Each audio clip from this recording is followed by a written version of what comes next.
Criminology is a true crime podcast that may contain discussion about violent or disturbing topics. Listener discretion is advised.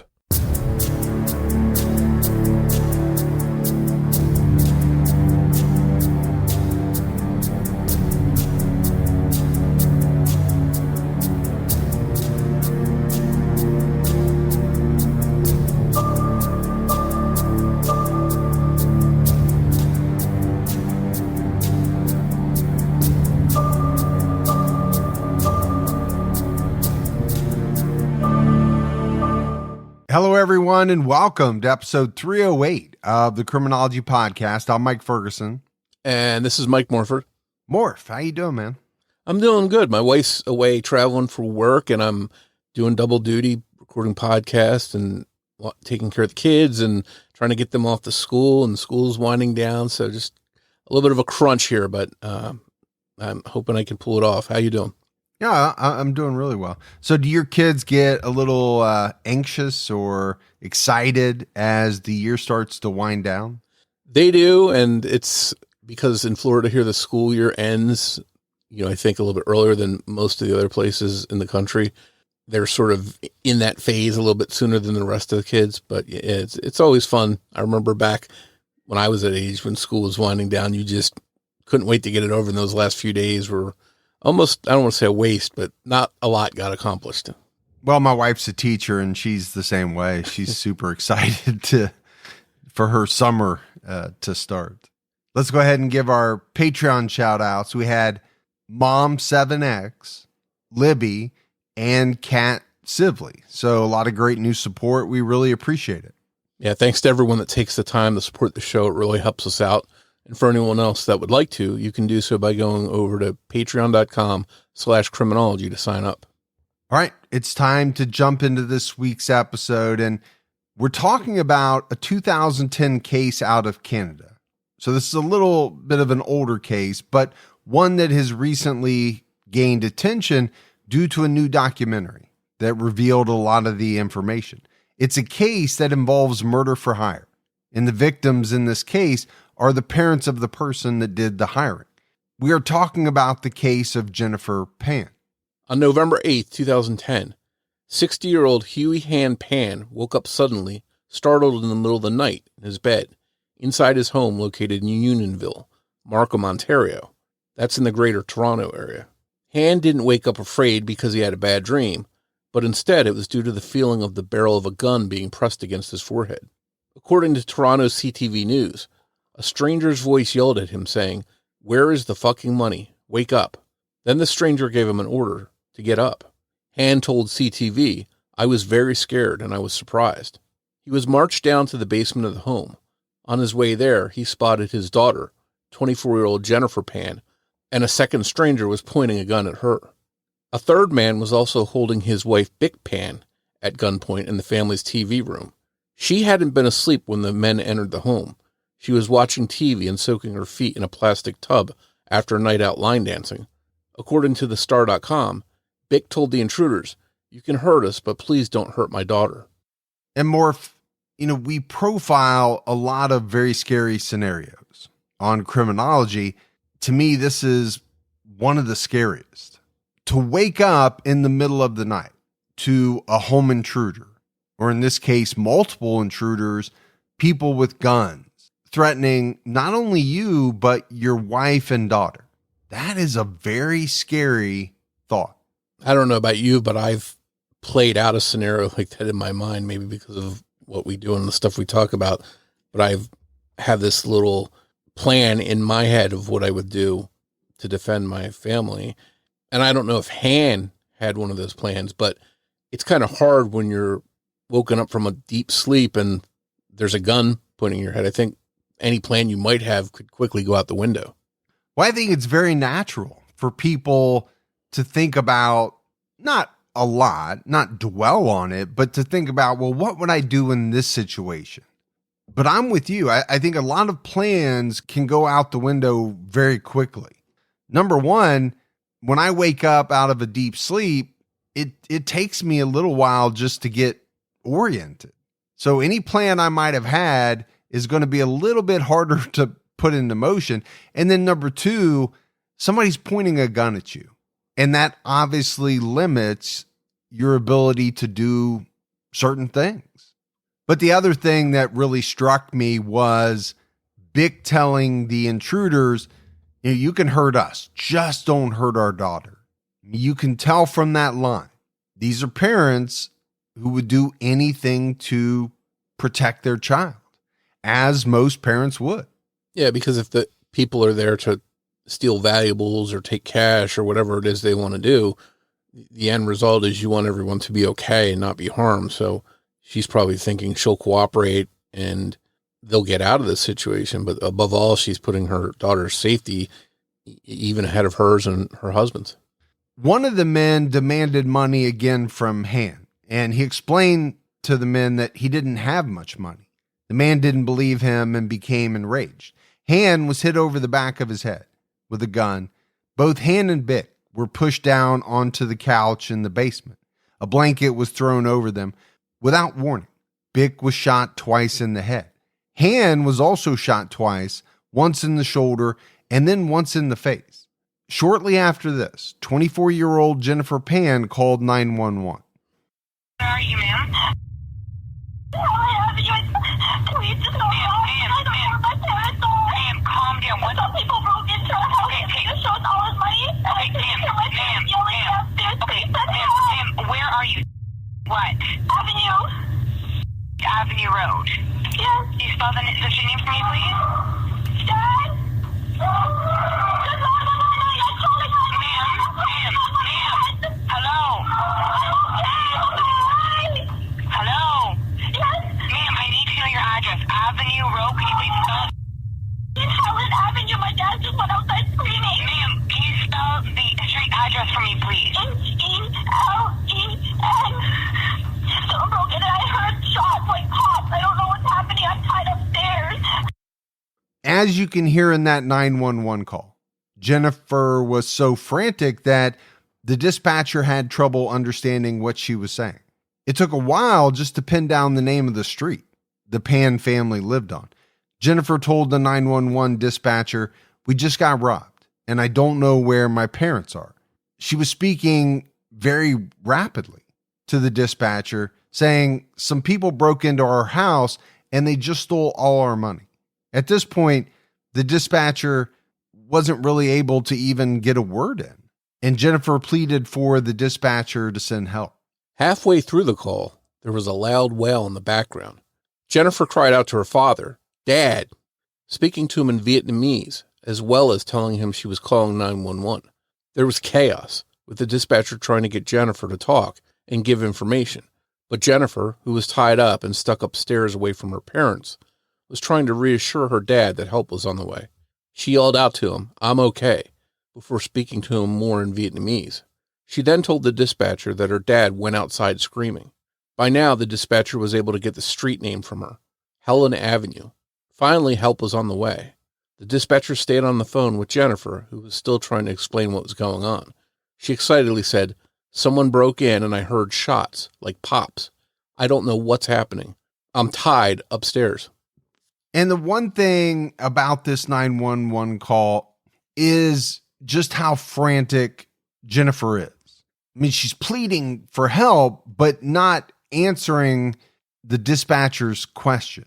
Namely, what's the address? What street do you live on? She's just talking so fast that the dispatcher can't even hardly break in. When you analyze something like this, like a 911 call, it's hard to tell how somebody should be acting because, like we said, this is a very frightening scenario. If someone was calm, that would seem out of the ordinary. So you would expect someone to be a little frantic or maybe very frantic. The other thing that I thought, Morf, was that, Jennifer, to me, sounds even younger than 24 years old. And she does in her interviews as well. There's a lot of interviews that were recorded of Jennifer talking to the police, and I'm sure we'll discuss them as we go. She sounds younger to me than 24 years old. Yeah, you bring up some good points about the way that she was on that 911 call, excited, shaken, upset, which, in my mind, I would envision if I was calling 911 with that kind of situation happening, I'd probably be excited too. But I'm amazed when you hear a 911 call where the person is very calm and very matter of fact, and they're trying to relay the information. And I think you sort of touched on it. Sometimes you look back at those 911 calls and say, that seems suspicious that they were so calm in a situation like that. But I think it just goes back to everybody reacts to a situation different. Some of them are very relaxed and want to get the information out and stay calm. And other people are just, they can't deal with it. And they're just too excited and too much in shock to remain calm. But I think the dispatcher's job is to try and get that information out of them as soon as possible, one way or the other, because the faster the dispatcher gets that information, the sooner help can arrive there. When officers responded to the home, they found Jennifer tied to the banister. On the top floor of the home, 53-year-old Bich Pan was still in the basement, and sadly it was clear that she was dead. She had been shot twice in the head at close range. Han wasn't there.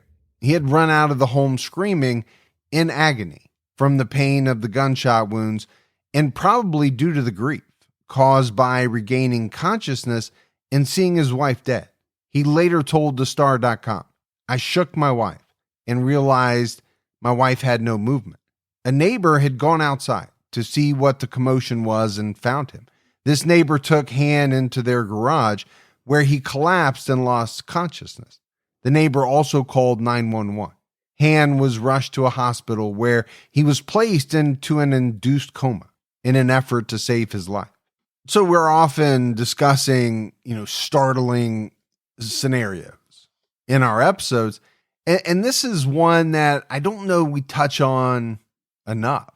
And we talk about victims. We talk a lot about people going through their daily routine, walking in the woods and finding a dead body. But what about this scenario? A neighbor runs over to you. He's been shot. He's screaming. I mean, that's going to change your day very quickly. I guess you never know when you're going to be put in a situation that you're going to have to deal with what's happened to someone else, whether it's something happening and they're running to your door to call 911, or you're driving down the road and an accident happens in front of you and you jump out to try and help save somebody's life. It's that kind of thing can just happen without warning. With her mom dead and her dad in the hospital, this left Jennifer as the only one that could help investigators figure out who was responsible for the home invasion. She was shaken up, but not seriously injured. She wasn't able to give police many clues about the identities of the men, but she said there were 3 of them, and one of them seemed to be more in charge than the others. She said to police, "I don't remember any of his clothing, unfortunately. The only thing I can remember is he had dreadlocks." Jennifer told police that all 3 of the men were black, and that one of them had an accent, which she described as Jamaican. Police began their investigation, assuming that it was a clear home invasion gone wrong. But pretty quickly, things didn't line up with that being the case, and police wondered if a robbery was the motive at all. Bich's purse had been left behind in the home, and there was still $200 cash inside. It didn't look like anyone had tried to open the safe inside the home, and 2 luxury cars were still parked inside the garage, even though the killers would have been able to find the keys. Han's wallet with multiple $20 bills inside wasn't stolen, and neither was his expensive watch. Bich and Han had been marched down into the basement pretty quickly, where the attackers threw blankets over them before quickly and coldly shooting them. This seemed like it was a plan from the outset to kill them, and in comparison, Jennifer was basically unscathed. As investigators began to look at the case, without assuming it was a home invasion gone wrong, troubling things began to pop up, and the police began to wonder whether Jennifer's boyfriend, Daniel Wong, a local drug dealer, had anything to do with the murders. They explored the possibility that maybe the attack was a hit, meant as a message to Daniel. Daniel and Jennifer had reportedly both been receiving harassing phone calls from an anonymous number leading up to the attack. Were they the intended targets? This didn't quite make sense since Daniel wasn't at the home when the invasion happened, and Jennifer was the only one left unharmed. While police had theories and speculated about what may have happened, the person who could help them the most was in a coma. But on November 12th, Han woke up from his coma and regained consciousness. He was able to tell investigators what really happened. Despite the trauma Han had experienced, he was very detailed in his description of events for the police. He told investigators that 2 of the men were dark-skinned and all 3 looked to be in their 20s. One thing that was vividly clear to Han was that one of the men had paintball stains on his dark turtleneck shirt. But one thing that really caught the attention of investigators was that Han recalled Jennifer talking to one of the armed strangers, almost like they were friends or knew each other. This information that Han provided helped some of the inconsistencies in Jennifer's story make more sense to police. Investigators had been suspicious of her, even asking her to demonstrate how she could call 911 with her hands tied behind her back. She was easily able to demonstrate, taking her phone out of her pocket, flipping it open, and holding it. She claimed she had the phone on speaker and was yelling down to it. When this part of her story checked out, they had to be careful with pushing her too hard. There could be reasons other than deceit for an unclear story after such a traumatic event, but it really was Han who confirmed what investigators had been leaning towards all along. According to Yahoo News, Han urged investigators, use your police techniques to find out what Jennifer did. He basically was asking them to solve the case, even if it meant learning that his daughter wanted him dead, which is what he seemed to believe. And there is a lot of video from the police talking to Jennifer, and this part specifically is interesting to me because you can see how they approach Jennifer and then how their questioning kind of changes over time. This demonstration of how she could possibly call 911 while her hands are tied up. And she goes kind of through the whole scene, how she got the phone out, how she flipped it open, even demonstrating how she was, yelling down into the phone while it was on speaker. And to me, Morph, these interrogation videos are some of the most fascinating parts of any case. To see and hear exactly how someone reacts to different questions, to see whether their stories line up or they start to stray and differ, and just their tone. And to me, you can tell a lot in someone's tone and demeanor. And I think that's especially true here in the case of Jennifer Pan. I think police have to be careful when they're dealing with someone that's gone through this experience, between thinking they could be involved or be a suspect and having to consider whether they're just an innocent victim. But the police have to dig into that possibility, especially when you have her dad, who seems to be hinting that I think Jennifer played some role in this. So police have to walk that line of not blaming the victim and automatically assuming that she's involved here, but finding out what the truth is and if there's any involvement. Police promised Han that they would work hard to find the truth. And 10 days after Han came out of his coma, Jennifer was interviewed for a 3rd time. Investigators had been reluctant to go hard at her up to this point, but in this interview, they went after her hard, saying to Jennifer that they knew she was involved in the attack. And almost immediately, Jennifer began talking. She told them that she had hired someone called Homeboy, but she claimed that the plan was never to hurt or kill either of her parents. According to Jennifer, she had hired Homeboy to kill her, but it all went terribly wrong. Phone records would show that Jennifer had been talking to a man named Lenford Crawford, who was determined to be Homeboy. She had offered him $2,000 to break in and kill her so that she would be free from all the pressure and sadness she claimed that she was feeling. In her mind, no one could judge her for it, the way they might judge her if she took her own life. Police were blown away and didn't know what to believe. And for me, this goes back to, how interesting these interviews are. You can see the progression. She has a story in the beginning, which is, I don't know these people. They broke in, they shot and killed my mom, they shot and tried to kill my dad, and they tied me up. And then eventually she says that she hired someone to kill her and that it went terribly wrong. And maybe that's the part that fascinates me the most. The part where someone deviates from their story and the police kind of know that they have them. They started taking a very close look at Linford Crawford, who worked as a mechanic part-time and hustled selling weed the rest of the time. He was quickly detained and questioned. He revealed the link between himself and Jennifer. It was Daniel Wong. Apparently, Daniel and Jennifer hadn't been allowed to be together since her parents had found out about their relationship. In the months between their breakup and the murders, Daniel had started dating another woman. When investigators first interviewed him, he was surprised that anyone would think he could be involved. He explained that Jennifer was in his past. According to RadioTimes.com, Daniel said, her parents didn't want us to be together, and I respected that decision, and I moved on.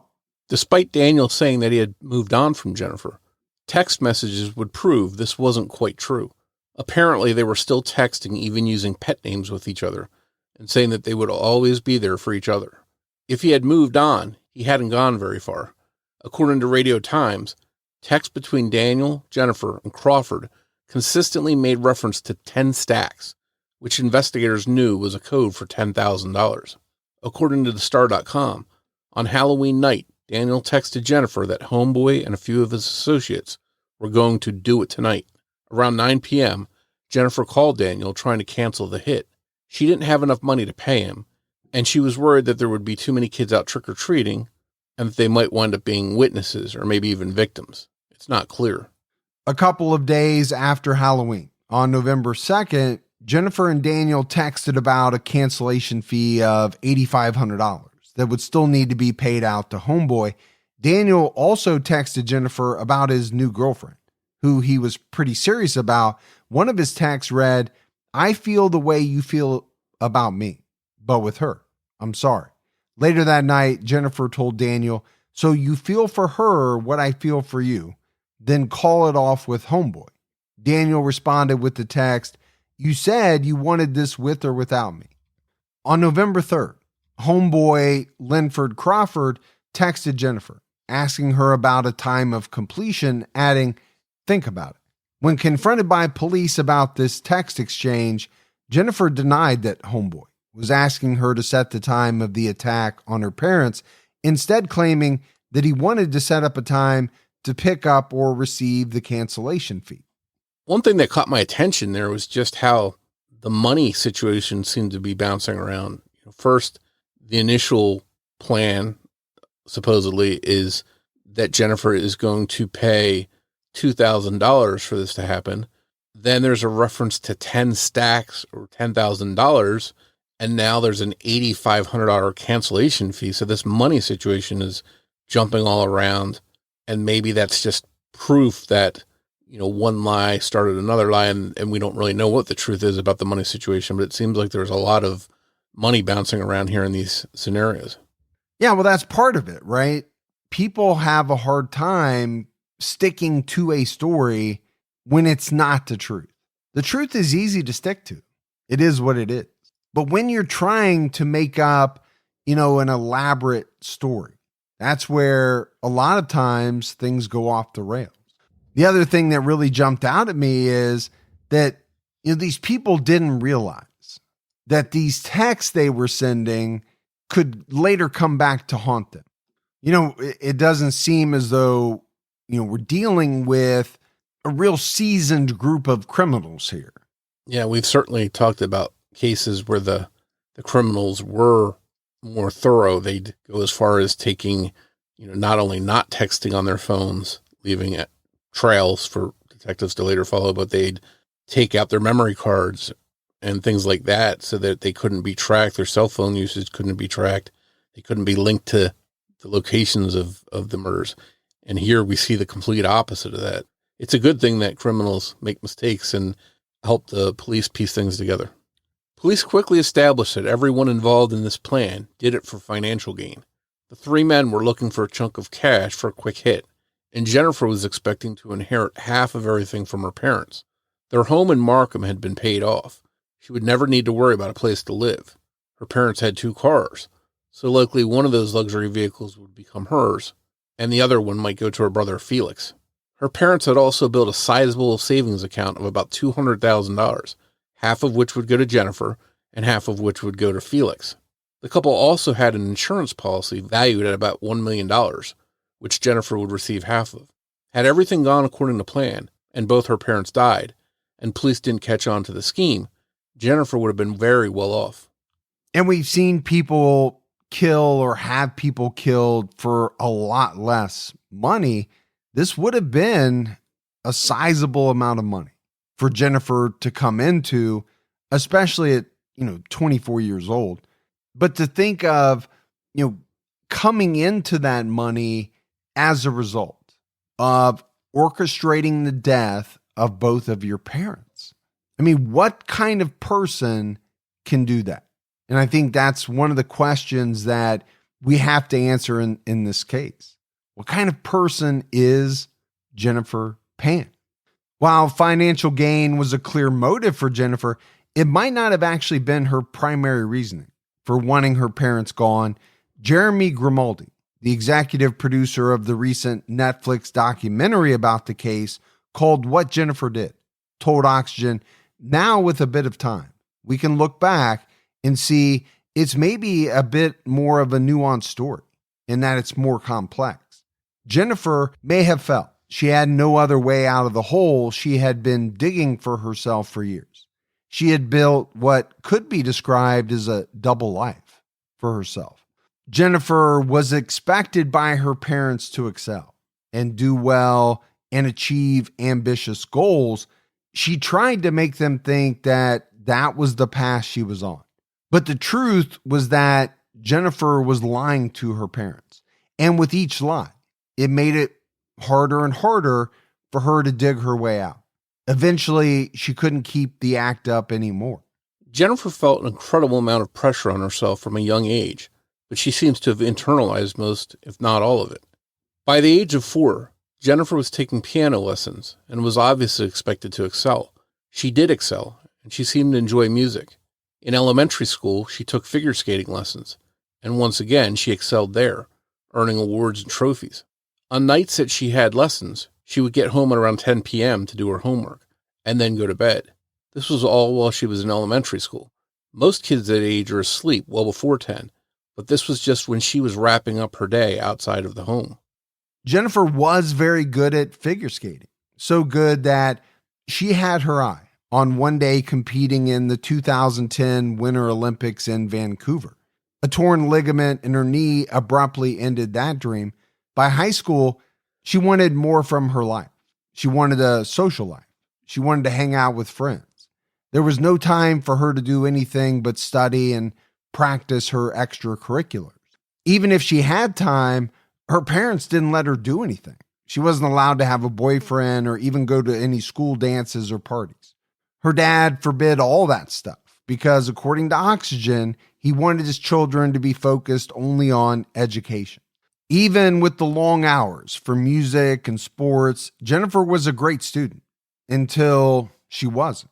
She had been a straight A student until around high school, but then her grades slipped.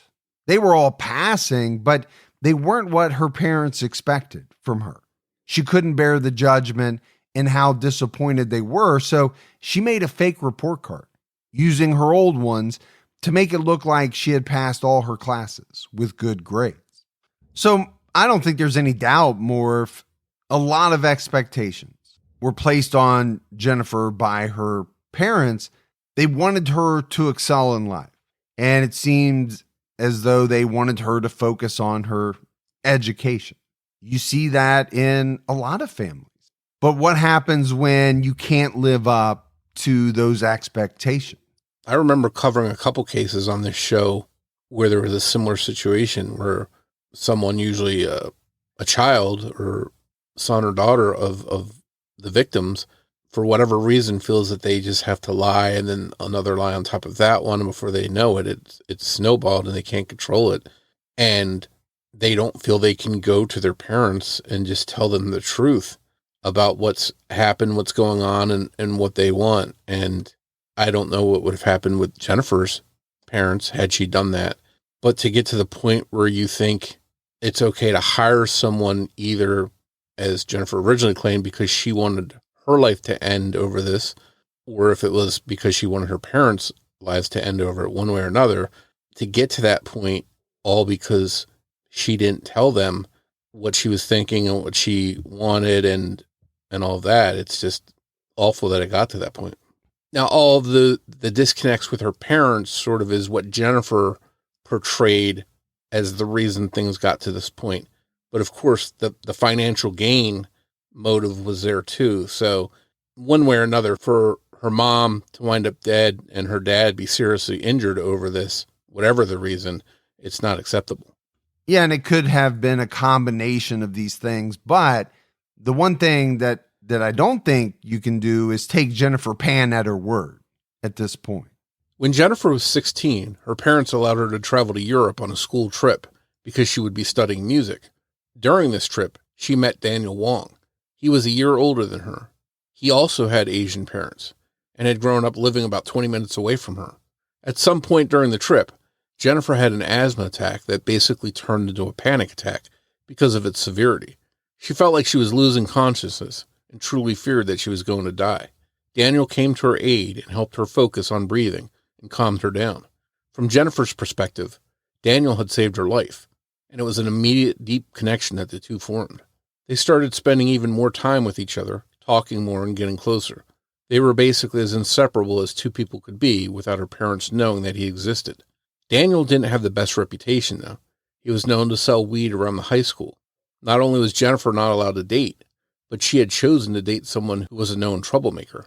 There was no way her parents would ever let her be around him. During her senior year, Jennifer failed one calculus course, and it set her on a downward path. Academically, she couldn't tell her parents, so it was just another thing she had to forge. She did get an early acceptance letter from Ryerson University in Toronto, which is now called Toronto Metropolitan University. Her parents were obviously happy, as they had always expected that she would go to college. A degree was a necessary stepping stone to a life of greatness in their minds. Eventually, Jennifer was working to forge documents that made it look like she had graduated with the rest of her class, that she had taken out a loan for college, and that she had earned a modest scholarship. She also didn't tell them that her invitation for Ryerson University had been revoked due to failing calculus, which she also didn't tell them about. It was around this time Daniel moved to Toronto. Jennifer told her parents that she would be living on campus at the college, about 30 minutes away from home, but she actually moved in with Daniel. Jennifer made the drive home on weekends and told her parents more lies about how well her classes were going. She even bought used copies of the textbooks for the courses she should have been in and did the work to study the material and take notes. She claimed that after 2 years, she would be transferring to the University of Toronto, where she would enter their pharmacology program. This is what her father, Han, wanted her to study. Everything was going perfectly, or so it seemed. Jennifer's parents were proud of her. She wasn't in trouble. They were supporting her financially, and she got to be with Daniel. She began to teach piano lessons to earn money while Daniel worked as the kitchen manager for Boston Pizza, where she eventually started bartending. Meanwhile, Jennifer's younger brother, Felix, was earning his real degree in engineering from McMaster University, and that ate at Jennifer. In 2009, 2 years into her fake college career, Jennifer told her parents that the University of Toronto had accepted her into their pharmacology program. She also said that she wouldn't be around as much on the weekends because she would be volunteering at a hospital's blood testing lab. For some reason, this is what made Han suspicious, that something wasn't right with her story. Han told Jennifer that he and her mother would be personally dropping her off at the hospital for her volunteering the next morning. Han later told CTV News, "I was frustrated and I was concerned that something was not right." He had noticed that Jennifer didn't have a uniform for that job. And he knew that to get around the hospital, you needed a key card, which she also didn't have. The next morning, when they dropped Jennifer off at the hospital, she got out of the car and took off running. And Morf, I think we have to just take a step back here and really look at the magnitude and the lengths that Jennifer went to kind of build this fake life. Forging all of these documents, her grades, buying textbooks, and actually taking notes for classes that she wasn't even attending. I mean, it's mind-boggling. She was doing a bunch of work to make it seem as though she was really doing work. It's kind of hard to square in your mind. Yeah, whenever I hear about situations like this, it just, I can't get myself into their thinking. It's odd that they would take that much time and effort. And sometimes the time and effort that they're doing to cover up the lies is more than just doing the work to begin with. So it just doesn't make sense. And one of the thoughts I have here is, I get it. A person, kind of starts down this path. It's kind of something that they have to keep going. But doesn't a person know in the back of their minds, at some point, this is going to crumble? There's no way that I can keep this up forever. At what point is she going to graduate from pharmacology school?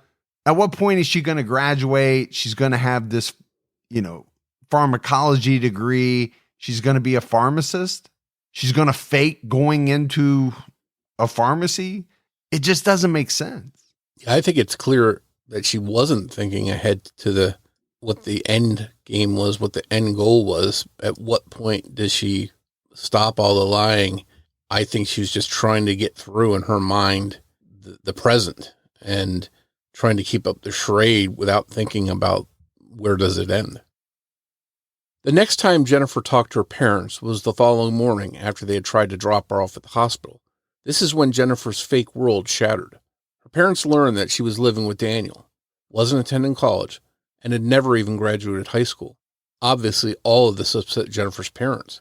Han later told CTV News, "I was very upset." Han seemed to have had suspicions for quite a while, but his wife discouraged him from prying. He recalled his wife, Bich, saying, "Let her be herself. Too much interference will not be good." It created a very large lack of trust between Jennifer and her parents. There were also major consequences for these lies. First, there was the shame and embarrassment of having all of her lies, years worth, revealed. Han completely cut her off financially and took her computer and her cell phone for 2 weeks.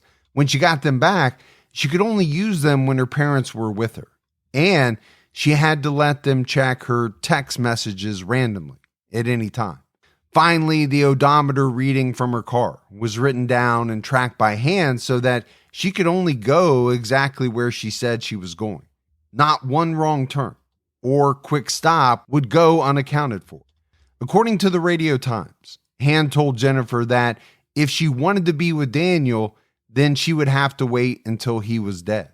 He would never approve of her being with him, nor would he have anything to do with her if she didn't cut ties with him. All of the monitoring caused Jennifer and Daniel to be even more secretive about their relationship than they had been when she first met him on their trip. When he found out that they were still talking just months before the home invasion, Han gave Jennifer an ultimatum. According to CBC News, he told Jennifer, "You have two options. First, stay at home and go to school. Second choice, you go with Danny Wong and never come back." Jennifer was very plainly given the choice to be with Daniel if that's what she wanted to do. She just couldn't continue to live with her family and be supported by them if that was what she chose. It appears that murder seemed like the best solution in Jennifer's mind. Some people may think that Han didn't want Jennifer to be in a relationship with anyone, but it was more that he didn't want her dating Daniel specifically. In Han's mind, Daniel was dragging her down. Han explained his reasons for not wanting Jennifer to be around Daniel, telling CTV News, "He had covered for my daughter to stay out of school for the last 4 years. In his mind, Daniel didn't have Jennifer's best interests at heart. And instead of helping her thrive, he took steps to help her fail."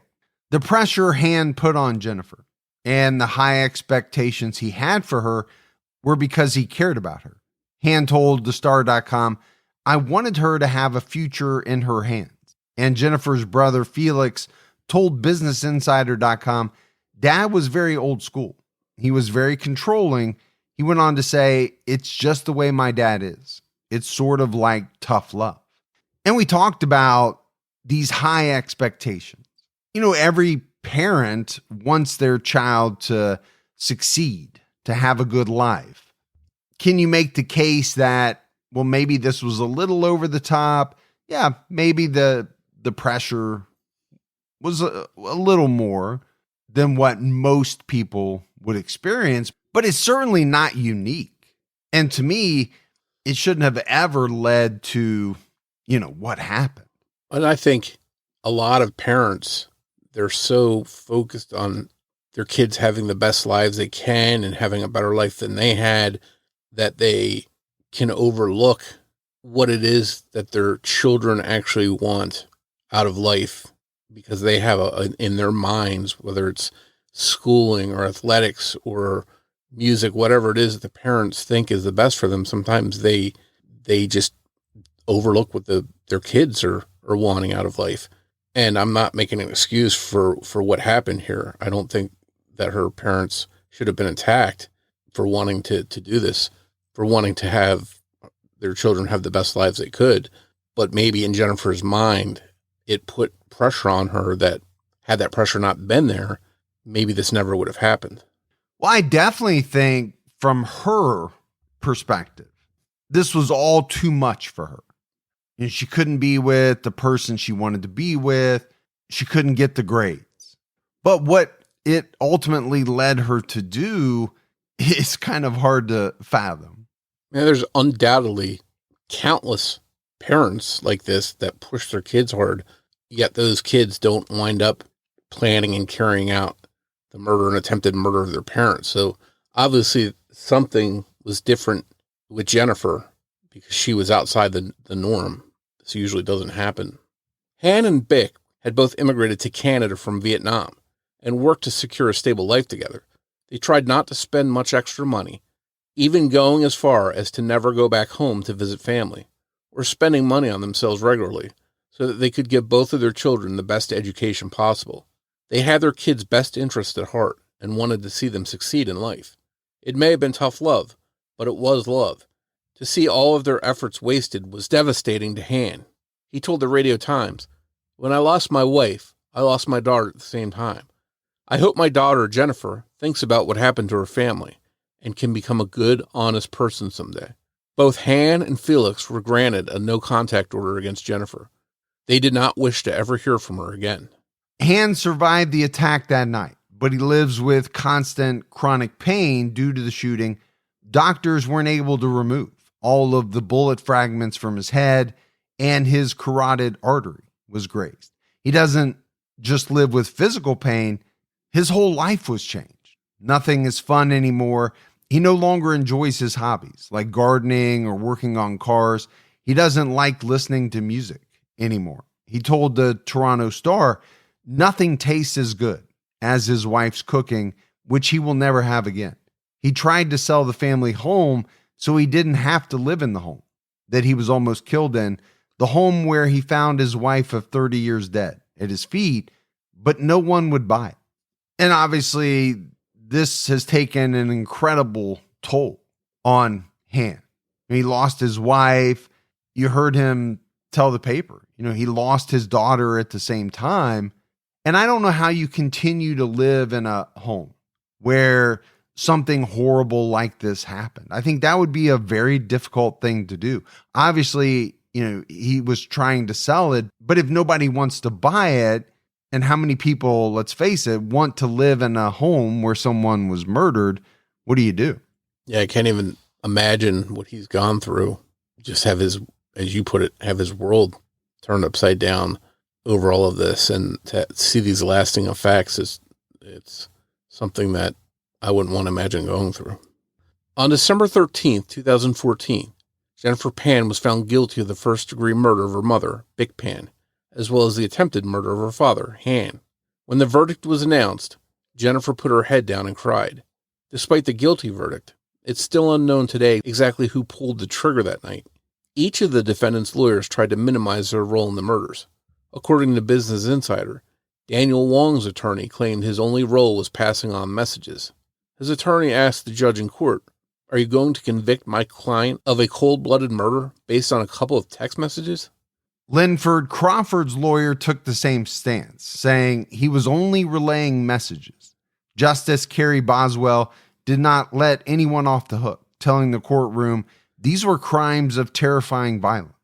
Hann and Bich did not deserve the death penalty Jennifer imposed on them, adding that for the defendants, this was a business transaction, the commodity death.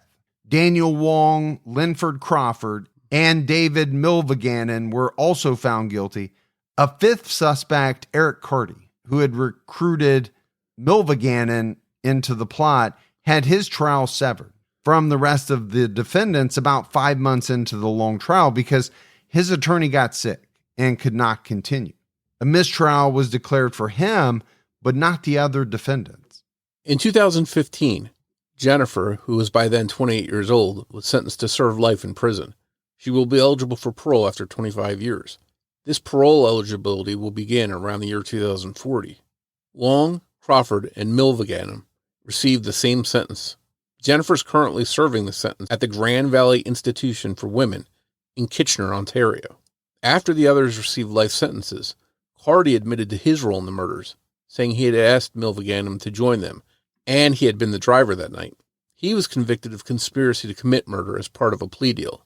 In December 2015, he was sentenced to 18 years in prison to be served concurrently with a 25-year sentence that he was already serving for a different murder in 2009. In June 2018, Carty was found dead in a cell at the Kent Institution.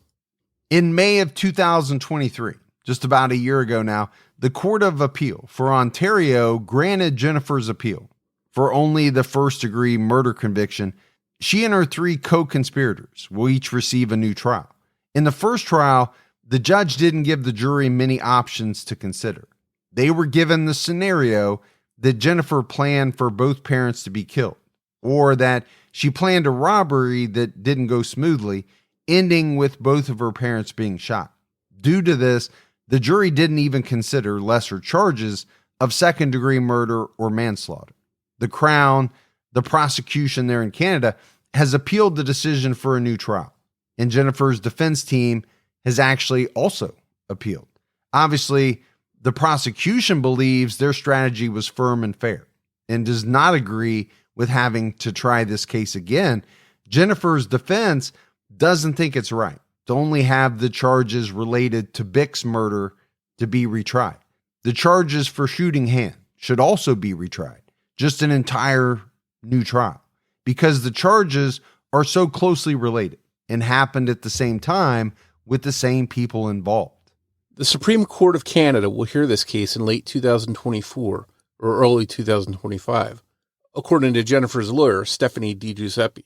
Until this hearing is completed, no new trial will move forward. If the Supreme Court declines to hear the case, Jennifer Pan, Daniel Wong, Linford Crawford, and David Milviganen will be able to ask for parole immediately, according to a Business Insider article. Jennifer Pan's attorney told Today.com, Jennifer maintains her innocence, and she hopes to one day be exonerated through this long process. So that's a little scary thought that they could all possibly ask for parole immediately. Now, that's not to say that any of them will be paroled, would be paroled right away. I definitely see both sides of this. You know, obviously the prosecution doesn't want to have to retry the case. The defense is going to do whatever they can to get a new trial. And they would obviously want the jury to consider second degree manslaughter, anything other than first degree murder. But I don't know, Morf, you know, as we wrap this one up, the evidence against these people seems to be pretty strong, you know, and I'll keep it to Jennifer specifically. It's tough for me to buy this story about, you know, her wanting to pay someone to kill her, and then things went sideways. You know, when you think about her being tied up. Okay, how does that fit into her story of events? I think this was a young woman who just got to the point where, she had been lying so much. She had created a fake world, essentially. And it was to the point where it was all crumbling down around her. And she thought the best way, maybe in her mind, the only way out of it was to kill her parents. She wouldn't have to keep up, all of these different ruses anymore. She would inherit some money. Maybe she could be with Daniel. I just think this is what was going on, in her mind. And whenever I hear these kinds of cases where someone goes through these lengths and it leads to this kind of result, part of me wants to reach out to them and say, hey, you're a young person, you're not thinking straight. You're not thinking about the consequences or the long-term picture. But Jennifer was 24 years old when this happened. So you can't even really say that she was young and not thinking clearly. She's an adult. She knew what she was doing was wrong. And whether or not her parents had shown her tough love or had been very strict on her, they were loving parents that gave their kids a good home. There was no allegations of abuse. So obviously we can't go back in time, but had Jennifer just gone to them early on and said, look, I know what you want from me. That's not what I want for myself. This is what I want to do. This is the path I want to go on. There might have been pushback from her parents, but I think over time they wouldn't have disowned her. I think they probably would have come along and maybe not agree with some of her life decisions, but I think at the end of the day, they would have still wanted her in their lives, and she could have been the person she wanted to be on her own path. Yeah, there's no way to know for sure how that would have played out. But that versus the alternative, what actually happened. I'm with you, Morf, in the going back and kind of sitting this person down and saying, hey, don't do this, right? Knowing what's going to happen, you're not thinking straight. Yeah, if you come clean to your family, is it going to be a great situation? No, probably not. She had been lying for years and years and years. There's going to be a lot of disappointment. There's probably going to be some resentment. But is it something a family can't work past? I don't know. All families are different, but just to go to the extreme of thinking in your mind, my only way out of everything that I've been doing for years now is to have my parents murdered. That is just a concept that I can't wrap my mind around. Yeah, and for me, at the end of the day, I don't really know in Jennifer's mind what drove her to this ultimate decision. Was part of it the greed, knowing she would inherit the money, or was it more the fact that she felt pressured that she'd never be able to get out from underneath this lie? Only Jennifer knows why she ultimately did what she did, and that might be something that she never really shares with anyone. The other part that's a little unclear is her wanting to possibly be with Daniel, or the two of them wanting to be together, because it did sound as though Daniel had a new girlfriend. So I don't know how much of that actually factors in. And then I do want to go back and talk about the money for a little bit. Let's say there was $10,000, as was reported, or as the police thought. Well, we find out that there's 4 guys involved in this. What are they splitting and each getting $2,500? I think we're always surprised. I don't know that we should be anymore at this point, but to kill somebody for any amount of money doesn't make sense. But to kill somebody for $2,500? Yeah, to me, the fact that whenever we talk about cases where there's multiple people involved, that somebody doesn't just step up and say, well, hold on here, we're going too far. Even if they're criminals, even if they deal drugs, somebody should stand up and say, we can't commit a murder. This is going too far. But for whatever reason, in many cases we talk about where multiple people are involved, there's no voice of reason. They just go along with it. And the end result is something terrible happens. Well, that's certainly what happened in this case. But that's it for our episode on Jennifer Pan. If you love the show, but haven't done so yet, take a minute, go out, give us a rating, leave a review, keep telling your friends. That word of mouth about the Criminology podcast really goes a long way. If you want to find us on social media, we're on X with the handle @CriminologyPod. You can also find us on Facebook by going to facebook.com/CriminologyPodcast. And you can join our Facebook discussion group, Criminology Podcast Discussion and Fans. So that's it for another episode of Criminology. But Morf and I will be back with everyone next Saturday night with a brand new episode. So until then, for Mike and Morf, we'll talk to you next week. Take care, everyone.